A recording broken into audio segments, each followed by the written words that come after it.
মোবাইলৰ সেইবিলাক বন্ধ কৰি দিবা দেই মোবাইলৰ চাউণ্ড দিয়ক বস্তা আগতে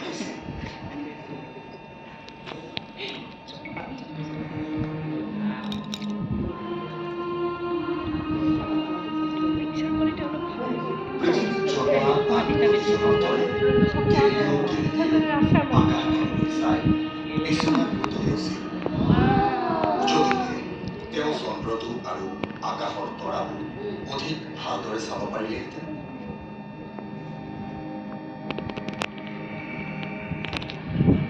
ইতিমধ্যে দূৰৰ বস্তু যেনে সাগৰৰ জাহাজ আদি চাবলৈ সৰু দূৰবীনবোৰ আৱিষ্কৃত হৈছিল।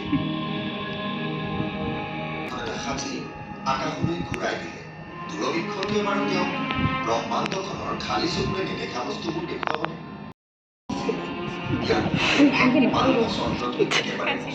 চবতে বোৱা হ'ব লাগে কিন্তু গেলিলিঅ'ৰ দূৰবীক্ষণটোৱে চন্দ্ৰৰ পৰিল পৰিল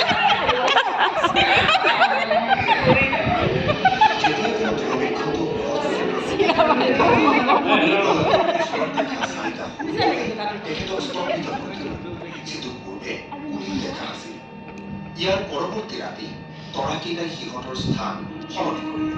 তেওঁ বুজিলে যে তৰাকেইটা প্ৰকৃততে বৃহস্পতিৰ উপগ্ৰহহে।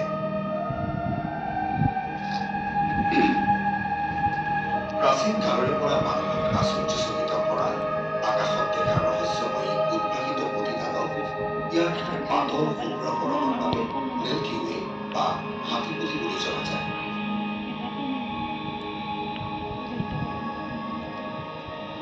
হয়তো গেলিলিঅ'য়ে ইয়াৰ প্ৰকৃত স্বৰূপ উদ্ঘাটন কৰিব পাৰিলে কেইবা হাজাৰ গুণ দূৰলৈ চাব পৰা দূৰবীক্ষণ যন্ত্ৰ সাজি উলিয়াইছো। এই ছবিখন এটা খুব প্ৰসিদ্ধ দূৰবীক্ষণৰে তোলা। অৱশ্যে পৃথিৱীত নাই, ই আছে মহাকাশত, য'ত দৃশ্যসমূহ ডাৱৰ প্ৰদূষণ বা বায়ুমণ্ডলৰ দ্বাৰা বাধাপ্ৰাপ্ত নহয়। হাবল মহাকাশ দূৰবীক্ষণৰ সহায়ত আমি ব্ৰহ্মাণ্ডখনৰ শ্বাসৰুদ্ধকাৰী ঘটনাবোৰ দেখিছো।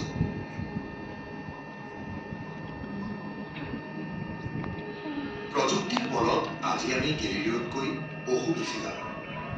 তথাপিতো কিছু বৃহৎ প্ৰশ্ন থাকি গৈছে। ব্ৰহ্মাণ্ডখনৰ আৰম্ভণি কেনেকৈ হৈছিল? ই কিহেৰে গঠিত? ই কিমান বিশাল? ইয়াত কিমান সংখ্যক নক্ষত্ৰ আছে? ব্ৰহ্মাণ্ডখনৰ ভৱিষ্যতটো কি? বিজ্ঞানীসকলে কিছু সংখ্যকৰ উত্তৰ বিচাৰি উলিয়াইছে, কিন্তু কিছু এতিয়াও বাকী। ব্ৰহ্মাণ্ডখন সকলো বৃহৎ ৰহস্যৰে উদ্ধত আৰু নতুন আৱিষ্কাৰবোৰেৰে ইয়াৰ গোপনীয়তাবোৰ ভেদ হ'বলৈ ৰৈ আছে। হয়তো এই মুহূৰ্তৰ এই দৰ্শনীটো চাই থকা ভৱিষ্যতৰ কোনো বিজ্ঞানৰ দ্বাৰা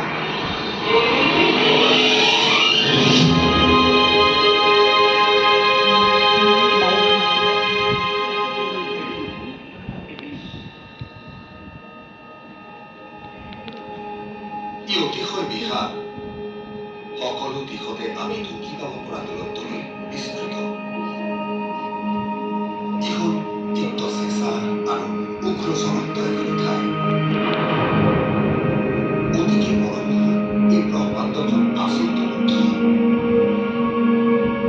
আজি যিমান দূৰ জানো, সৃষ্টি হোৱা সকলো বস্তুকে ই সমাহিত কৰি লৈছে। ক্ষুদ্ৰতম পৰমাণুবোৰৰ পৰা আমাৰ পৃথিৱীখনলৈ, সূৰ্য আৰু অন্য গ্ৰহবোৰলৈ, সকলোতে থকা সকলোবোৰ বস্তুৰ সমাহাৰী হৈছে ব্ৰহ্মাণ্ডখন। ই সাংঘাতিকভাৱে ৰহস্যময়। মানৱ জাতিৰ বাবে ইতিহাস জোৰাতে আশ্চৰ্যৰ উৎস। পিছলৈ কিছু সংখ্যক মহামনীষীয়ে ব্ৰহ্মাণ্ডখনৰ প্ৰকৃতি সম্পৰ্কে মতবাদ আগবঢ়াইছে, যি ইয়াৰ পূৰ্বৱৰ্তী ধাৰণাবোৰতকৈ অধিক উপযোগী আছিল। কাহিনীটো অতীতৰ মহান জ্যোতিৰ্বিজ্ঞানীসকল যেনে ভাৰতবৰ্ষৰ বিশ্বামিত্ৰ, গ্ৰীচৰ টলেমী, ভাৰতৰ আৰ্যভট্ট, পোলেণ্ডৰ কোপাৰ্নিকাছ আৰু ইটালীৰ গেলিলিঅ'ৰ বাবে হয়তো চমৎকাৰী হ'লহেঁতেন।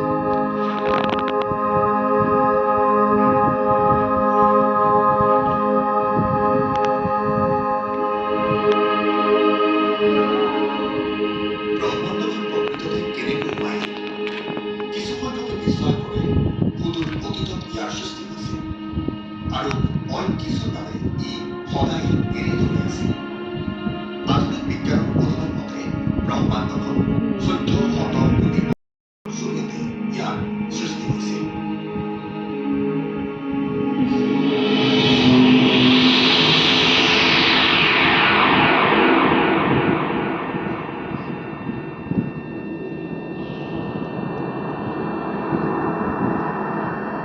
এই মতবাদ অনুসৰি ব্ৰহ্মাণ্ডৰ সমস্ত পদাৰ্থ পূৰ্বতে মাৰ্বল এটাৰ সমান আকাৰত সংকুচিত হৈ আছিল। তাৎক্ষণিকভাৱে কোনো অজান কাৰণত ই বিস্ফোৰিত হৈ অকল্পনীয়ভাৱে উত্তপ্ত এখন ব্ৰহ্মাণ্ডলৈ ৰূপান্তৰিত হ'ল আৰু প্ৰসাৰিত হৈ লাহে লাহে চেঁচা হ'বলৈ ধৰিলে।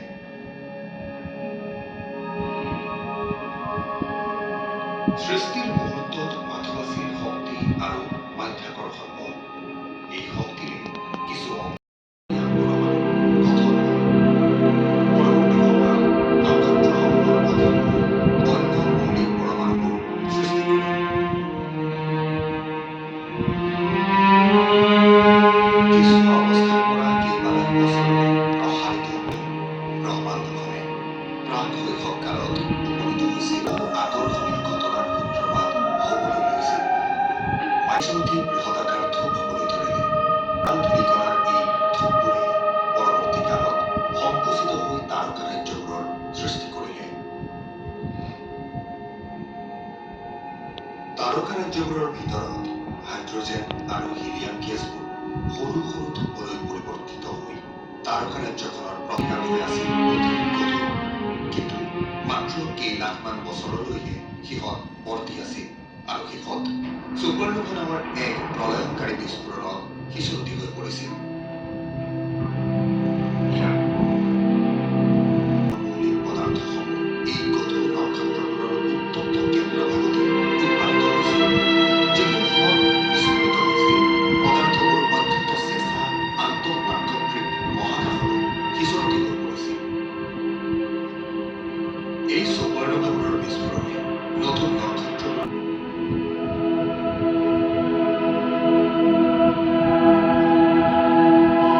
ব্ৰহ্মাণ্ডখনৰ বয়স কেইশতাব্দী বছৰমান পাৰ হোৱালৈ ই বিগ বেঙৰ ঠিক নিজৰ ব্ৰহ্মাণ্ডখনতকৈ আছিল সম্পূৰ্ণ পৃথক। সৃষ্টিৰ সময়ৰ বিকিৰিত শক্তিবোৰ ৰূপান্তৰিত হৈ শত শত কোটি তাৰকাৰাজ্যৰ বিশালকায় থোপবোৰ গঠন কৰিছিল। এই তাৰকাৰাজ্যবোৰৰ কিছুমান সৰ্পিল, কিছুমান দীৰ্ঘাকৃতিৰ আৰু অইন কিছুমান আকৃতিহীন। কিছুমান আকৌ তাৰকাৰাজ্যবোৰৰ সংঘৰ্ষৰ পৰিণতি। প্ৰজন্মৰ পিছত প্ৰজন্ম ধৰি নক্ষত্ৰবোৰৰ জন্ম হৈছিল, যিবোৰৰ বাবে প্ৰয়োজনীয় কাৰ্বন, অক্সিজেন, ধূলি তৈয়াৰ কৰিছিল আৰু শেষ পৰ্যায়ত মৃত্যু ঘটিছিল।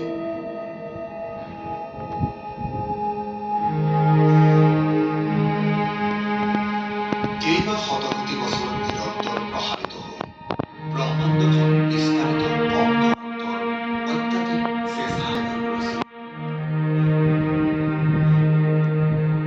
কেইশতিকামানৰ আগলৈ আমি ভাবিছিলো পৃথিৱীখন ব্ৰহ্মাণ্ডৰ কেন্দ্ৰত আছে। কিন্তু বিজ্ঞানে প্ৰমাণ কৰিলে আমাৰ গ্ৰহটোৰ সৈতে অন্য গ্ৰহ কেইটাও আচলতে সূৰ্যৰ চাৰিওকাষেহে ঘূৰি আছে। আজি আমি জানো সূৰ্যটো এটা সাধাৰণ নক্ষত্ৰহে। আমাৰ হাবিপতি তাৰকাৰাজ্যৰ 400 কোটি নক্ষত্ৰৰ ভিতৰত এটা। আনহাতে যদিও আমাৰ তাৰকাৰাজ্যখন শত সহস্ৰ তাৰকাৰে পৰিপূৰ্ণ, ইও তেনেই নগণ্য হৈ পৰে যেতিয়া আমি ব্ৰহ্মাণ্ডত থকা শত শত কোটি তাৰকাৰাজ্যবোৰলৈ চাওঁ। আমাৰ হাবিপতি তাৰকাৰাজ্যখন বিগ বেঙৰ 100 কোটি বছৰৰ পাছতেই সৃষ্টি হোৱা আৰু ইয়াৰ বয়স 13.2 কোটি বছৰ। ইয়াত থকা অতি বয়সীয়া নক্ষত্ৰবোৰ প্ৰায় 10 কোটি বছৰ পুৰণি, য'ত নেকি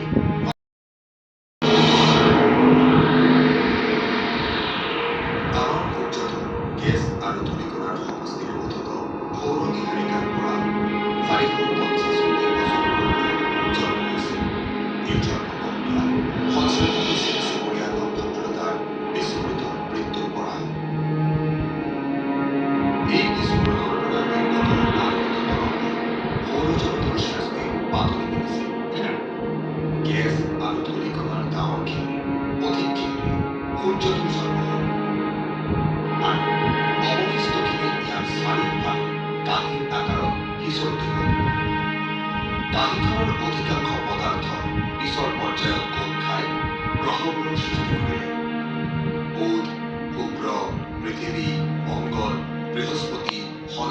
ইউৰেনাছ আৰু নেপচুন।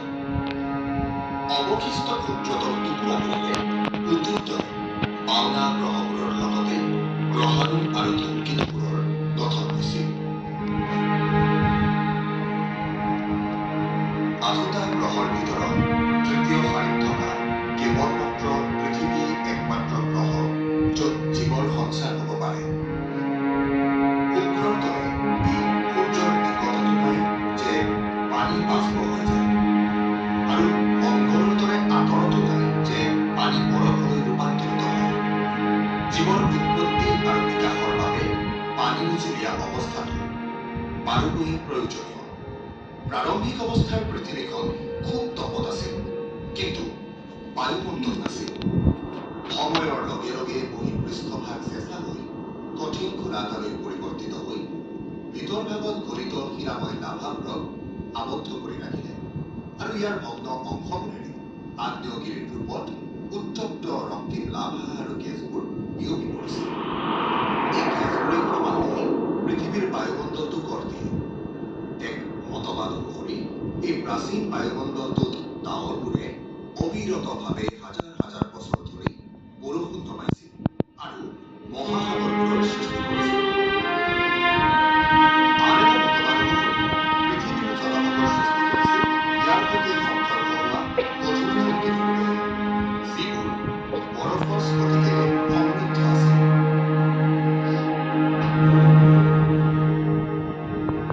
আপুনি যদি মহাকাশৰ পৰা আমাৰ গ্ৰহটোৰ জন্মলগ্নটো চাবলৈ সমৰ্থ হ'লহেঁতেন, তেনেহ'লে দৃশ্যৰাজি এনেধৰণৰ হ'লহেঁতেন। প্ৰায় 450 কোটি বছৰৰ পূৰ্বতে সৌৰজগতখন সংকুচিত হ'বলৈ আৰম্ভ কৰিছিল, আৰু কেইবা কোটিমান বছৰৰ ভিতৰতে পৃথিৱীখনৰ আৱিৰ্ভাৱ হৈছিল। পৰৱৰ্তী 30 কোটি বছৰৰ ভিতৰত পৃথিৱীখনৰ বায়ুমণ্ডলটো আৰু মহাসাগৰবোৰৰ গঠন হয়। অতিৰিক্ত 50 কোটি বছৰ পাৰ হোৱাতে ব্লু গ্ৰীণ এলজিৰ দৰে প্ৰাক-প্ৰাথমিক জীৱনে পাতনি মেলে।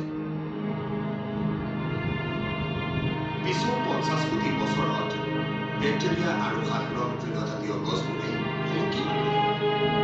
আগন্তুক 100 কোটি বছৰৰো অধিক সময়কালত প্ৰথমে জলভাগত, পিছৰ পৰ্যায়ত স্থলভাগত জটিলৰ পৰা জটিলতৰ জীৱবোৰৰ সৃষ্টি হ'বলৈ ধৰিছিল।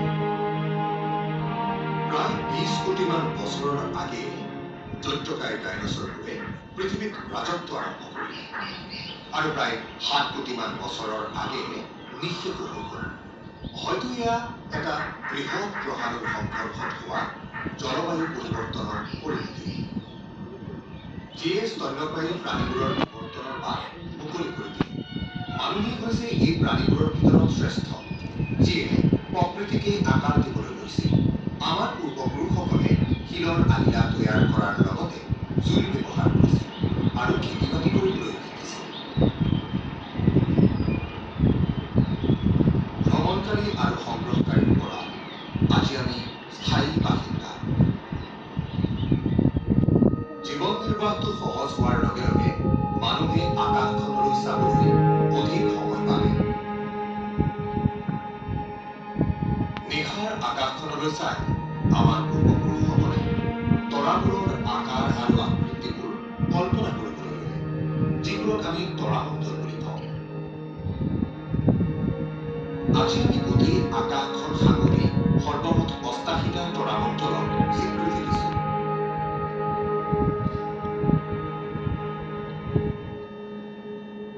এইবোৰৰ ভিতৰত 12টা ৰাশিচক্ৰৰ অন্তৰ্গত। সন্মিলিতভাৱে ইহঁতে আকাশত এডাল গতিৰ সৃষ্টি কৰে।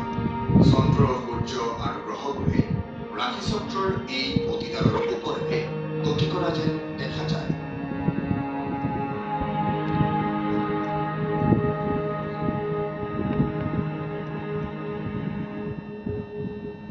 শীতকালীন তৰামণ্ডলবোৰৰ সবাতোকৈ আকৰ্ষণীয়টো হৈছে কালপুৰুষ বা চিকাৰী। অলপ পশ্চিমৰ ফালে আছে স্বৰ্গীয় সাৰটো, বৃষ, যি ৰাশিচক্ৰৰ অন্তৰ্গত। বৃষৰ সাৰটোৱে কালপুৰুষৰ চিকাৰীটোক আক্ৰমণ কৰা যেন ভাৱ হয়।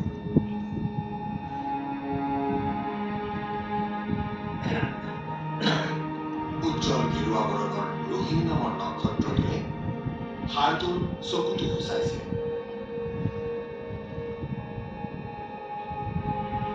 কালপুৰুষৰ অন্যফালে আছে বৃহৎ কুকুৰ মণ্ডল, য'ত লোকধক নামৰ আকাশৰ সবাতোকৈ উজ্জ্বল নক্ষত্ৰটো দেখা যায়। ইয়াৰ ঠিক ওপৰলৈ চালে সৰু কুকুৰ এটাৰ আকৃতিত আছে ক্ষুদ্ৰ কুকুৰ মণ্ডল, যাৰ উজ্জ্বলতম নক্ষত্ৰটো হৈছে প্ৰচিয়াম। প্ৰাগৈতিহাসিক মানৱে বনৰীয়া জীৱ-জন্তুৰ সৈতে সহবাস কৰিছিল আৰু ৰাতিৰ আকাশতো সেইবোৰকেই কল্পনা কৰিছিল, যেনে ভালুকপুং। সেইটো বৃহৎ ভালুক মণ্ডল বা উৰ্ষা মেজৰ, আৰু ওচৰতে লঘু ভালুক মণ্ডল বা উৰ্ষা মায়।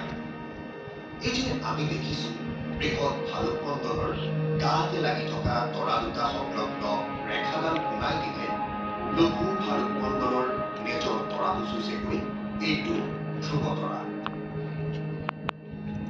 ঠিক মূৰৰ ওপৰলৈ চালে আমি বিচাৰি পাওঁ ৰাশিচক্ৰৰ সিংহ ৰাশিটো। সন্মুখৰ ভৰিখনৰ ৰেগুলাৰ্ছ নামৰ নক্ষত্ৰটো প্ৰকৃততে 4টা নক্ষত্ৰৰ সমষ্টি। টেনেলৰ নামৰ নেজডালত থকা নক্ষত্ৰটো যথেষ্ট কম বয়সীয়া। দক্ষিণ আকাশত আমি দেখা পাওঁ আৰ্গো নামৰ প্ৰাচীন জাহাজখন, যাক ভগাই লৈছো আমি 3টা নক্ষত্ৰৰ অন্তৰত। জাহাজখনৰ পালকেইখন, যাক আমি ভিলা, ষ্টান আৰু পাপিছ বুলি কওঁ। কাৰিনা নামেৰে পৰিচিত জাহাজখনৰ তলিভাগত থকা কানোপাছ নামৰ নক্ষত্ৰটো আকাশৰ 2য় উজ্জ্বলতম নক্ষত্ৰ। আনকি দক্ষিণ গোলাৰ্ধৰ সাগৰসমূহত কানোপাছৰ আপেক্ষিক স্থিতিৰ সৈতে তুলনা কৰি দিক নিৰ্ণয় কৰা হয়। দিক নিৰ্ণয়ত সহায়কাৰী দক্ষিণ গোলাৰ্ধৰ আন এটা নক্ষত্ৰ মণ্ডল হৈছে গণিতৰ উৰণ চিহ্নটোৰ লেখীয়া 4টা তৰাৰে গঠিত ক্ৰক্স, যাক সাউদাৰ্ণ ক্ৰছ বুলিও জনা যায়। ক্ৰক্সৰ কাষতে চেনচুৰাছ নামৰ এটা বৃহৎ তৰামণ্ডল আছে। পূৰ্বপুৰুষসকলৰ বাবে চেনচুৰ এটা অৰ্ধ মানৱ আৰু অৰ্ধ অশ্বৰ লেখীয়া জীৱ। ঘোঁৰাটোৰ পিছ ভৰিৰ ঘোঁৰাটোত আছে আকাশৰ 3য় উজ্জ্বলতম নক্ষত্ৰ আলফা চেনচুৰাই, যাৰ সৈতে সংগ দিছে প্ৰক্সিমা চেনচুৰাই নামৰ আকাশত থকা আমাৰ একেবাৰে নিকটতম নক্ষত্ৰটোৱে। গৰখীয়াৰ আকৃতিৰ বৌটিছ নামৰ নক্ষত্ৰ মণ্ডলটোত আমি বিচাৰি পাওঁ আৰ্কচৌৰাছ নামৰ আকাশৰ 4ৰ্থ উজ্জ্বলতম নক্ষত্ৰটো। আমি পূব আকাশত উদিত হৈ থকা দেখা পাইছো আকাশৰ 5মটো উজ্জ্বল নক্ষত্ৰ ভেগা, যিটো সূৰ্যক বাদ দি জ্যোতিৰ্বিজ্ঞানীসকলৰ সৰ্বাধিক চৰ্চিত নক্ষত্ৰ। চিগনেছ তৰামণ্ডলৰ ভেনেভ আৰু আকিউলিয়া তৰামণ্ডলৰ অল্টেয়াৰৰ সৈতে আকাশৰ বিখ্যাত গ্ৰীষ্মকালীন ত্ৰিভুজটো, যিটো মে মাহৰ সন্ধিয়াৰ আকাশত ওলাই আৰু গ্ৰীষ্ম ঋতুৰ আগজাননী দিয়ে।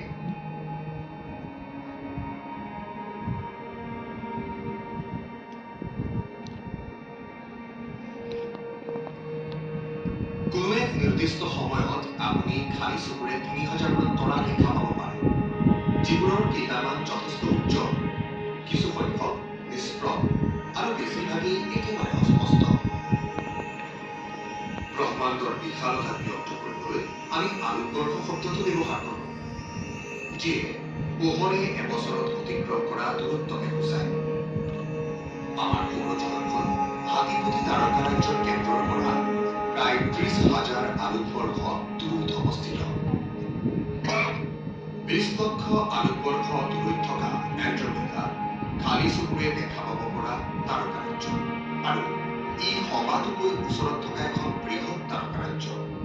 ইয়াক অতিক্ৰমী ব্ৰহ্মাণ্ডখনত অন্য শত শত কোটি তাৰকাৰাজ্য আছে, যিবোৰ মহাকাশত বহু শত কোটি আলোকবৰ্ষ বিয়পি আছে।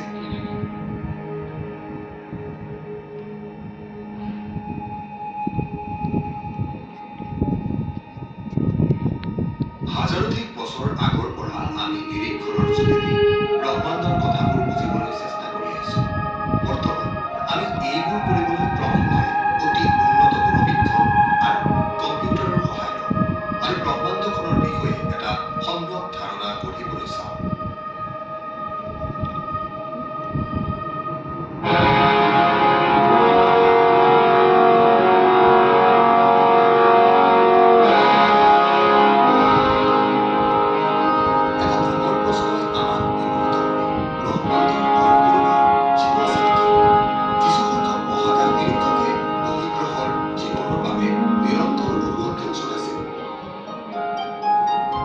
শেহতীয়াভাৱে আমি গ্ৰহীয় প্ৰণালী থকা বহু তাৰকা মহাকাশত আৱিষ্কাৰ কৰিছো।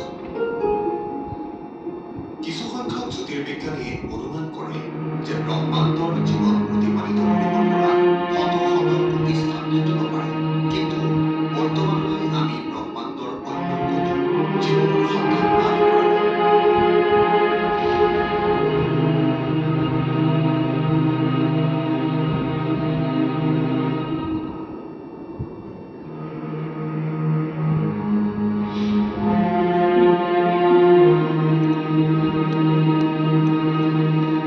জীৱবিজ্ঞানী আৰু লেখক জুলিয়ান হাক্সলিৰ ভাষা জীৱন থাকিব পাৰে, কিন্তু আমি তেওঁলোকৰ বিষয়ে একো নাজানো। আমাৰ জ্ঞানে থকা পৰ্যন্ত মানৱ অস্তিত্ব আৰু ব্যক্তিত্ব অদ্বিতীয়।